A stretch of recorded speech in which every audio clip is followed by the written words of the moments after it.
Bulletin में खुशामदीद। आगाज में सबसे पहले बात करेंगे, तर्जुमान इलेक्शन कमीशन ने कहा है फॉरेन फंडिंग केस में स्क्रूटनी कमेटी की रिपोर्ट के बाद केस की खुली समाअत होगी। फॉरेन फंडिंग केस की खुली समाअत पर मौक़िफ़ पहले ही इलामी के जरिए शेयर किया जा चुका है। फॉरेन फंडिंग केस की खुली समाअत पर उलझाव महसूस किया जा रहा है। स्क्रूटनी कमेटी इजलास फरीकैन की मौजूदगी में होता है। कमेटी की खुली समाअत नहीं होगी। अहम खबर से आपको आगाह कर रहे हैं। तर्जुमान इलेक्शन कमीशन ने कहा है फॉरेन फंडिंग केस में स्क्रूटनी कमेटी की रिपोर्ट के बाद केस की खुली समाअत होगी। फॉरेन फंडिंग केस की खुली समाअत पर मौक़िफ़ पहले ही इलामी के जरिए शेयर किया जा चुका है। फॉरेन फंडिंग केस की खुली समाअत पर उलझाव महसूस किया जा रहा है। स्क्रूटनी कमेटी इजलास फरीकैन की मौजूदगी में होता है। कमेटी की खुली समाअत नहीं होगी। नैब ने मुस्लिम लीग नून के रहनुमा ख्वाजा आसिफ की तफ्तीश से मुतालिक रिपोर्ट एहतसाब अदालत में जमा करा दी। नैब रिपोर्ट के मुताबिक ख्वाजा आसिफ की दुबई के मारूफ रेस्टोरेंट में पार्टनरशिप रही है। इस हवाले से मजीद जानेंगे हमारे नुमाइंदे आबिद खान से। आबिद, आगाह कीजिएगा, क्या सामने आया है इस तफ्तीशी रिपोर्ट में?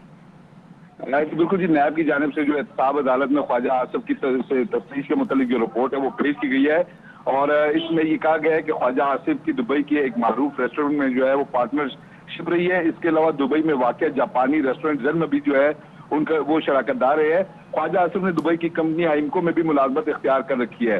नैब तफ्तीशी रिपोर्ट में ये कहा गया कि ख्वाजा आसिफ ने ये बताया कि 2012 में उन्होंने रेस्टोरेंट से शराकतदारी खत्म कर ली थी और 2017 में मुलाजमत भी तर्क कर दी थी। ख्वाजा आसिफ ने रेस्टोरेंट में शराकतदारी और कंपनी में मुलाजमत के हवाले से नैब को ताहाल रिकॉर्ड फराहम नहीं किया और जो तारिक मीर कंपनी में वो शराकतदार है उसके हवाले से भी अभी तक जो है वो तमाम तर दस्तावेजात और रिकॉर्ड फराहम नहीं किया गया। उनसे अभी तफ्तीश जारी है। ताहम गुज़श्ता रोज अभी रिपोर्ट पेश की गई, उसके बाद अदालत ने जो है ख्वाजा आसिफ को जुडिशल रिमांड पर भिजवा दिया था और नैब की जानिब से जो जिस्मानी रिमांड की सजा थी वो मुस्तरद कर दी थी। जी ठीक है, बहुत शुक्रिया आपका आगाह करने के लिए। लाहौर की इंसदाद मंशियात अदालत में राना सनाउल्लाह के खिलाफ केस की समाअत फर्द जुर्म आयद करने की कार्रवाई एक बार फिर मुअख्खर कर दी गई। गवाहों के बयानात की साफ नकुल फराहम न करने पर राना सनाउल्लाह के वकला ने एतराज किया। अदालत ने आइंदा समाअत पर गवाहों के बयानात के साफ नकुल फराहम करने का हुक्म देते हुए केस की समाअत 4 फरवरी तक मुलतवी कर दी। नून लीग के रहनुमा राना सनाउल्लाह कहते हैं चोर चोर का शोर मचाने वाला चोर पकड़ा जा चुका है। यौम हिसाब आया चाहता है।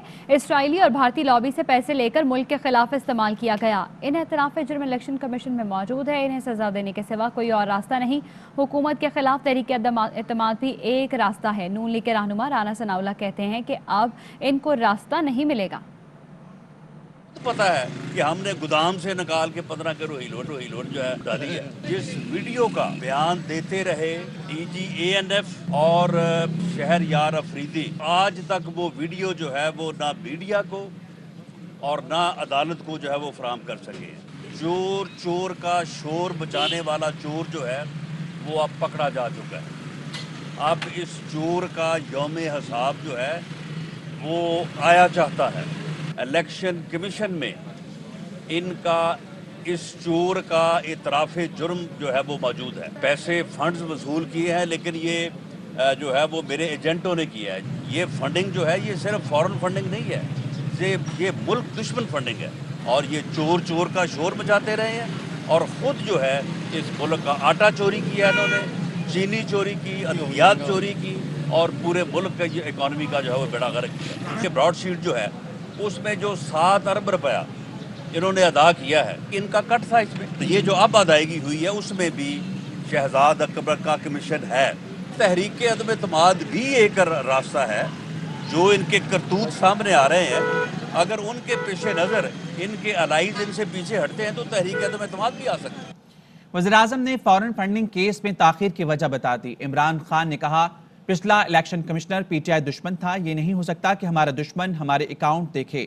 नून लीग ने इसे बदनीयती की बुनियाद पर चुना था। आज के इलेक्शन कमीशन पर हमें एतमाद है। आ जाएं, दूध का दूध पानी का पानी हो जाएगा। वज़ीर-ए-आज़म ने कहा ब्रॉडशीट से मुआहदे की तजदीद वजारती कमेटी करेगी। अदायगी ना करते तो यौमिया 5000 पाउंड सूद पड़ रहा था। इनका अपना इलेक्शन कमिश्नर था पिछला वाला, हैंड पिक्ड। तहरीक इंसाफ का सबसे बड़ा दुश्मन था। गेम खेल रहे थे हमारे साथ, इसलिए डिले हो रहा था। वो बदनीयती के ऊपर था। आज इलेक्शन कमीशन पे हमें एतमाद है। ये जो इलेक्शन कमीशन है हमारा भी इनपुट है, ऑपोजिशन और गवर्नमेंट के मिल के किया। आदमी जो पीटीआई का दुश्मन है वो आके हमारे अकाउंट्स प्रोब कर रहा है, ये तो हो ही नहीं सकता। तो आज हम कहते हैं आ जाए, सब कुछ सामने, दूध का दूध पानी का पानी हो। कॉन्ट्रैक्ट का रिन्यूअल करेंगे आप? वो कह रहे हैं, लेकिन हाई पावर्ड मिनिस्ट्रियल कमेटी जिसमें एक जज भी हैं, वकील भी हैं, उनको हम कह रहे हैं कि आप देखें, वो फिर फैसला करें कि आगे प्रोसीड पाकिस्तान गवर्नमेंट कैसे करेगी। पेमेंट हुई है, इसके ऊपर आपकी कोई है रिजर्वेशन? अगर पेमेंट नहीं करते तो उसका दिन का हमें सूद 5,000 पाउंड पड़ रहा है। मौलाना फजल रहमान को अपनी ही पार्टी में शदीद इख्तलाफात का सामना। JUI पाकिस्तान की मजलिस शूरा के रुकन ने फजल रहमान ग्रुप को JUI पाकिस्तान का नाम इस्तेमाल करने से रोकने के लिए इलेक्शन कमीशन में दरख्वास्त दे दी।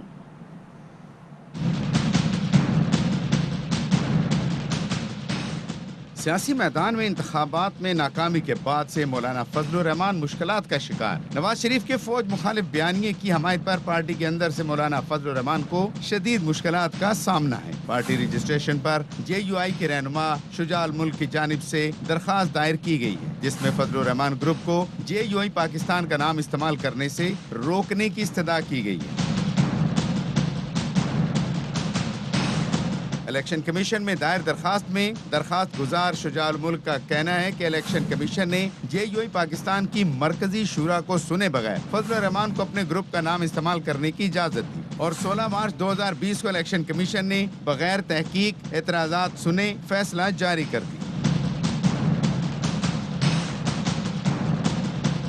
दरखास्त में मौक़िफ़ इख्तियार किया गया कि हक़ाइक़ ये कि JUI पाकिस्तान और JUI फे दो अलहदा शनाख्त रखती हैं। JUI फे अलग सियासी जमात की हैसियत से काम कर रही है। JUI फे का नाम फजलुर रहमान ग्रुप जानबूझकर इस्तेमाल कर रहा था। कामरान मुर्तज़ा ने दरखास्त में गलत बयानी की के नाम गलती से इस्तेमाल हो रहा था।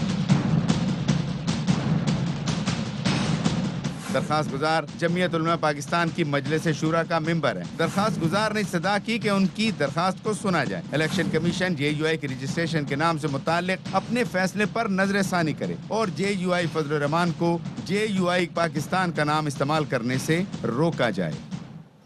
नैब खैबर पख्तूनख्वा ने मौलाना फजल रहमान के भाई ज़ियाउर रहमान को तलब कर लिया। ज़ियाउर रहमान को 26 जनवरी को नैब ऑफिस तलब किया गया है। नैब ने साबिक दीगर हुकाम को भी तलब किया है। 2007 में ज़ियाउर रहमान को गैर कानूनी तौर पर प्रोविजनल मैनेजमेंट सर्विस में शामिल किया गया। नैब ने मौलाना फजल रहमान के खिलाफ 2 अलग अलग इंक्वायरियां शुरू कर रखी हैं। नैब खैबर पख्तूनख्वा ने मौलाना फजल रहमान के दामाद को भी गुज़िश्ता रोज़ नोटिस जारी किया। नैब ने फैयाज अली को 28 जनवरी को तलब किया है।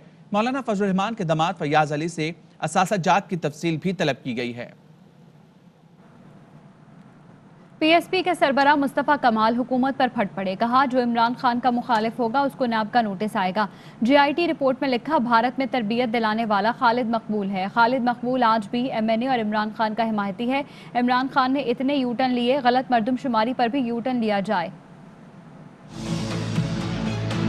MQM का मेयर, उसको नैब का लेटर नहीं आया आज तक, जिसने पूरे कराची को तबाह बर्बाद कर दिया। क्यों? उसके लिए कि इमरान खान का पार्टनर है वो। पाक में 7 सीटें उसकी, बस इमरान खान के मुखालिफ हो गए तो नैब का लेटर आएगा। दहशतगर्द बन जाओगे, आप इस हुकूमत के मुखालिफ हो गए, नैब का लेटर आएगा। रॉक एजेंटों ने अपनी JIT रिपोर्ट में लिखा है कि हमें रॉक एजेंट बनाने वाला खालिद मकबूल सिद्दीकी है, हमें इंडिया ले जाकर रॉ के हवाले करने वाला खालिद मकबूल सिद्दीकी है। उस खालिद मकबूल सिद्दीकी को आप वफाकी वजीर बना रहे हो। बनाने वाला वफाकी वजीर पाकिस्तान में आज भी MNA पार्टी का सरबराह है, इसलिए कि इमरान खान का हिमायती है। हुकूमत बिल्कुल, अगर वो मुझे गिन नहीं सकती तो फिर इससे लड़ाई है। भाई इतने सारे यूटर्न लिए ना तुमने, ये भी यूटर्न लो, इस वाली बात पे भी यूटर्न लो। अगर नहीं लोगे यूटर्न, हम अपनी आखिरी सांसों तक इस पर लड़ाई करेंगे। तुम हमें क्या खाक पानी दोगे?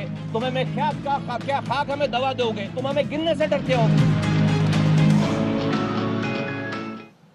वज़ीर आला पंजाब उस्मान बुज़दार से वज़ीर कानून पंजाब राजा बिशारत ने मुलाकात की और वज़ीर आला को बल्दियाती इंतख़ाबात से मुतालिक तैयारियों से आगाह किया। वज़ीर आला ने कहा सूबे में कानून की पासदारी को हर कीमत पर यकीनी बनाया जाएगा। नया बल्दियाती निज़ाम निचली सतह पर लोगों को हकीकी मानों में बाख्तियार बनाएगा और अवाम के मसाइल उनकी दहलीज पर हल होंगे। वज़ीर-ए-आज़म इमरान खान कौम की उम्मीदें हैं। अवाम ने अपोजिशन की इंतशार की सियासत को रद्द कर दिया है। वज़ीर आला पंजाब की मुआविन खुसूसी फिरदौस आशिक अवान ने ट्वीट में कहा कि पीडीएम के शोर शराबे की असल वजह उनके सियाह करतूत और करप्शन के पहाड़ हैं। फजलुर रहमान जदीद दौर के करप्ट जादूगर हैं। मौलाना ने चंदे के पैसे से जायदादें फ्रंटमैन्स के जरिए बनाई। उनकी सियासत मफाद परस्ती और फसाद से लुथड़ी हुई है। मौलाना अरबों की करप्शन बचाने के लिए मुल्क की जड़ें खोखली करने पर बज़द हैं। कप्तान की हुकूमत में इनकी चीखें मजीद बुलंद होंगी। मुल्क की दौलत को भेड़ियों की तरह लूटने वालों से हिसाब लेना मंशूर का हिस्सा है। वज़ीर-ए-आज़म इमरान खान से ख़वातीन अरकान कौमी असम्बली आसमा कदीर और गुलाम बीबी भरवाना ने मुलाकात की। रुकन कौमी असम्बली आसमा कदीर ने वज़ीर-ए-आज़म को सस्टेनेबल हाउस होल्ड मनसूबे से मुतल्लिक़ आगाह किया। मनसूबे के तहत किचन गार्डनिंग और छोटे पैमाने पर पोल्ट्री होगी, जिससे घर की ज़रूरियात पूरी हो सकेंगी और रोजगार भी मिलेगा। मुल्क भर में सर्दी जोबन पर है। बारिश और बर्फबारी के बाद बालाई मैदानी इलाके शदीद सर्दी के लपेट में हैं। बलोचिस्तान में आज से तूफानी हवाएं चलना शुरू हो गई हैं। कराची में भी रात से गर्दालू ठंडी हवाओं ने सर्दी बढ़ा दी है।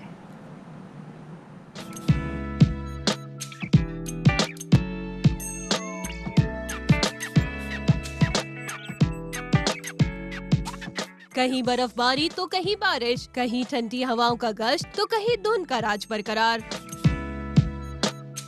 मुल्क भर में सर्दी अपने जोबन पर। बालाई खैबर पख्तूनख्वा, कश्मीर, गिलगित बल्तिस्तान, इस्लामाबाद और पंजाब के मुख्तलिफ इलाकों में बादल बरसे तो सर्दी की शिद्दत में इजाफा हो गया। पहाड़ी इलाकों ने भी बर्फ की सफेद चादर ओढ़ ली। कालाम में 10, मालम जब्बा, कागान और इस्तोर में 4 फीट, मरी और शुगरान में 2 और चित्राल में 1 फुट बर्फ पड़ी। अस्तोर में पारा -10 तक गिर गया। इसकरदू गोपस -9, जियारत -8, कोयटा, कल्लात, मस्तूंग, पारा चनार, कलाम, बगरोट में -5 डिग्री रिकॉर्ड किया गया। मालम जब्बा, चमन और पशीन में -4 सेंटीग्रेड रिकॉर्ड किया गया। बलूचिस्तान के बेशतर इलाकों में तूफानी हवाएं चलने लगी। महकमे मौसमियात ने खबरदार कर दिया, आज से 25 जनवरी तक तेज हवाओं से समंदरी तूफान का इम्कान है। कराची में सर्द और गर्द आलूद हवाएं भी चल पड़ी। महकमे मौसमियात का कहना है, कराची में आज से सर्दी की शिद्दत में इजाफा होने का इम्कान है। कोयटा समेत शिमाली बलूचिस्तान में सर्दी की लहर बदस्तूर बरकरार। दर्जा हरारत -6 तक गिर गया है। सड़कों पर खड़ा पानी भी जम गया और शहर के मुख्तलिफ इलाकों से गैस प्रेशर गायब। मजीद बता रही हमारी नुमाइंदा अतिया अकरम। जी, बलूचिस्तान में मगरबी हवाओं का सिस्टम दाखिल होने के बाद से सर्दी की शिद्दत में बेपनाह इजाफा हुआ है। पारा -6 डिग्री सेंटीग्रेड तक गिर गया है। सड़कों पर खड़ा हुआ पानी तक जम गया। इस शदीद सर्दी में शहरियों को जो असल मसला दरपेश है वो है ये लो गैस प्रेशर का। खून को जमा देने वाली सर्दी में शहरी हुकूमत से मुतालबा ये है कि इस शदीद सर्दी में जहाँ घरों से बाहर निकलना नामुमकिन है और धूप भी बिल्कुल गर्मी नहीं दे रही, और इस शदीद ठंडे मौसम में गैस प्रेशर को बहाल किया जाए ताकि शहरी जो है वो इससे मुस्तफ़ीद हो सकें। जी, अभी एक ब्रेक लेंगे, हमारे साथ रहिएगा।